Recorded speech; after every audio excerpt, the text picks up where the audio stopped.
বন্ধুরা, মেধা তালিকায় পৃথক যে একটা ফের তালিকা সুপ্রিম কোর্টে জমা দিয়েছে এসএসসি, এই ধরনের খবর আমি আগেই জানিয়েছি একটি ভিডিওতে, আপনারা সেই ভিডিও দেখেওছেন।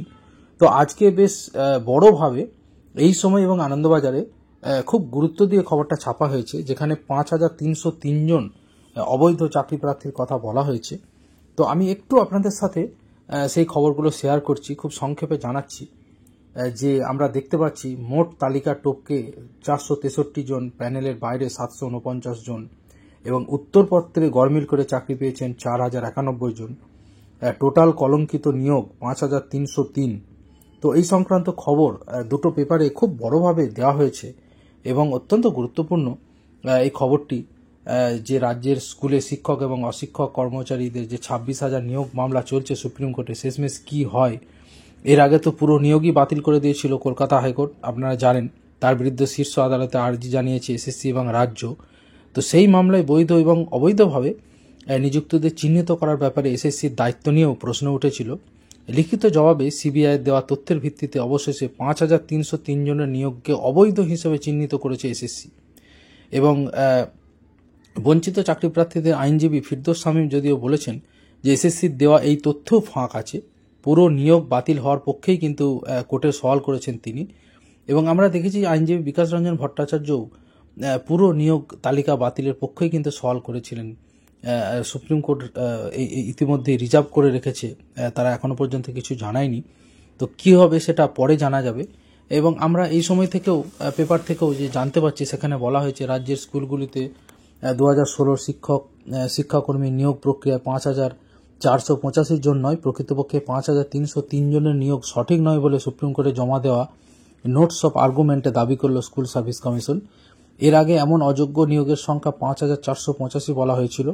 সুপ্রিম কোর্টে প্রধান বিচারপতি সঞ্জীব খান্না ও বিচারপতি PV সঞ্জয় কুমারের বেঞ্চে 26,000 চাকরি বাতিল সংক্রান্ত মামলার শুনানি আগেই শেষ হয়েছিল।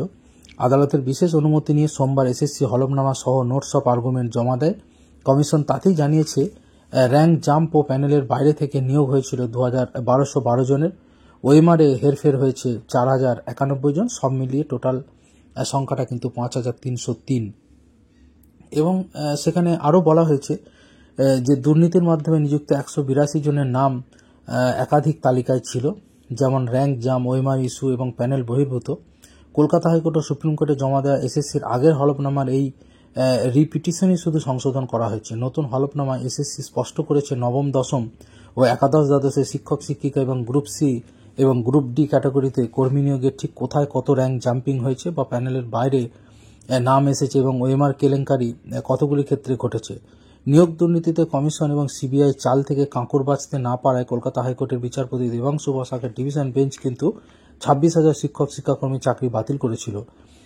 রাজ্য সরকার, এসএসসি এবং মধ্যশিক্ষা পর্ষদ সুপ্রিম কোর্টে দ্বারস্থ হয়েছিল এবং শীর্ষ আদালতেও যোগ্য অযোগ্য চাকরি প্রার্থীদের পৃথক করা সম্ভব কিনা তা নিয়ে কিন্তু দীর্ঘ শুনানি হয়েছে। প্রধান বিচারপতিও ইঙ্গিত দেন যোগ্য অযোগ্য আলাদা করা সম্ভব না হলে পুরো প্যানেলই বাতিল হতে পারে। গত 10 ফেব্রুয়ারি শুনানি শেষ হয়, তবে রায়দান স্থগিত রেখেছে প্রধান বিচারপতির বেঞ্চ। এরই মধ্যে শীর্ষ আদালতে হলফনামা দিয়ে কমিশন জানায় অযোগ্য কর্মরত শিক্ষক শিক্ষিকার প্রকৃত সংখ্যা কিন্তু 5,303, যে খবরটা আমি আপনাদের কিন্তু জানাচ্ছি। এর মধ্যে 463 জন শিক্ষক ও কর্মীকে র্যাঙ্ক জাম করে নিয়োগ করা হয়েছিল বলে কমিশন জানিয়েছে। প্যানেলের বাইরে থেকে 749 জন নিয়োগপত্র পেয়েছিলেন। ওএমআর কেলেঙ্কারি, অর্থাৎ কম নম্বর পেয়েও নম্বর বাড়িয়ে দেওয়া যে ব্যাপারটা, তাতে চাকরি পেয়েছে প্রায় 4,091 জন।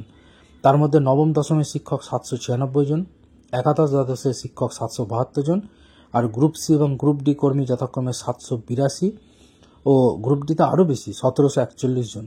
তো এসএসসির আইনজীবী কুণাল চট্টোপাধ্যায় সর্বোচ্চ আদালতে হলফনামা দিয়ে জানিয়েছেন 2016 নিয়োগ বিতর্কের জেরে শিক্ষক শিক্ষাকর্মী পদে নতুন করে তার নিয়োগ হয়নি, ফলে প্রায় 9 বছরে শূন্যপদ অনেকটাই বেড়েছে। এই পরিস্থিতিতে যদি বিপুল সংখ্যক শিক্ষক এবং কর্মীদের যোগ্য অযোগ্য পৃথকের চেষ্টা না করেই বরখাস্ত করা হয় সমস্ত শিক্ষকদের, তাহলে কিন্তু স্কুল শিক্ষায় বিরূপ প্রভাব পড়বে। তো ঘটনাচক্র আপনারা বুঝতেই পারছেন। তো এসএসসি তো এই কথা বলবেই, এবং রাজ্য সরকারের আইনজীবীরাও তারা চাইবেন যে অন্তত যারা অযোগ্য তাদের চাকরিটা যাক, কিন্তু অন্য পক্ষ তো চাইবেন যে পুরো প্যানেল বাতিল হোক। তো কি হয় শেষমেশ সেটা পরে জানা যাবে। এখানে আমরা দেখতে পাচ্ছি আনন্দবাজারেও লেখা আছে, আইনজীবী সুদীপ্ত দাশগুপ্ত বলেছেন, কমিশন যে যুক্তিতে আগের সুপারিশপত্র বাতিল করে নতুন সুপারিশপত্র দিল, সেই একই যুক্তিতে পর্ষদেরও আগের নিয়োগপত্র বাতিল হয়ে নতুন নিয়োগপত্র দেওয়া উচিত ছিল, তা কেন হলো না? তো বুঝতেই পারছেন উভয় দিকেই কিন্তু নানা প্রশ্নচিহ্ন রয়েছে। তো কি হবে সেটা জানার জন্য কিন্তু অবশ্যই আমাদের পরবর্তী খবরের জন্য নজর রাখতে হবে, সুপ্রিম কোর্ট কি জানায়। এবং আমি আপনাদের অবশ্যই আপনারা আমার চ্যানেলটা সাবস্ক্রাইব করে নিন। অথেন্টিক খবর এই চ্যানেল থেকে আপনারা পাবেন। যখন যা ঘটনা ঘটবে এবং গুরুত্বপূর্ণ যে কারেন্ট অ্যাফেয়ার্স বলুন বা চাকরি খবর বলুন, সমস্ত খবর কিন্তু আমার চ্যানেলে আপনারা পেয়ে যাবেন।